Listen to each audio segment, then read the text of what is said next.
I was completely kind of wowed by it.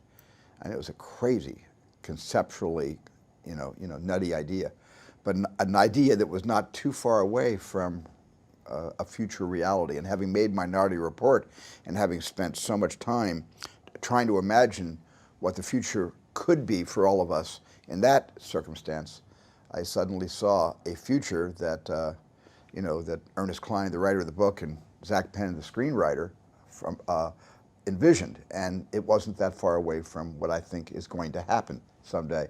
And that's what got me very interested in pursuing it.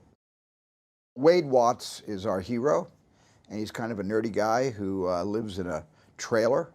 And in the future, the trailers are stacked one on top of the other. They're called the stacks.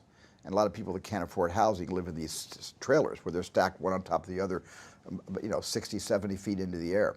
And there's little outdoor elevators and kind of like New York type style fire escapes to get up and down. And he lives with his aunt, and he's kind of alone in this world.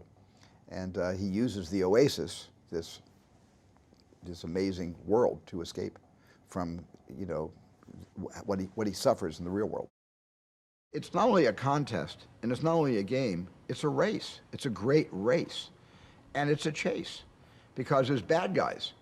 The bad guys are a huge corporation, the second biggest company in the world, just behind Gregarious Games, Halliday's company.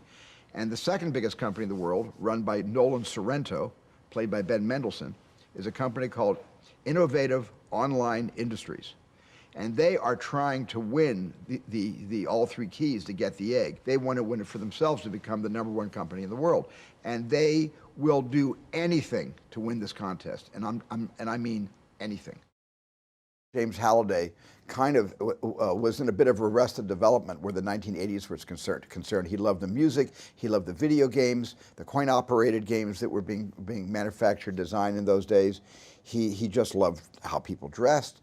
He loved the kind of movies that were showing in the 1980s, and he kind of, and because Wade Watts, our hero, is so enamored of Halliday, he wants to become so much like Halliday. He also is steeped in the 1980s. So it's a real throwback to an era that I was very involved in making movies.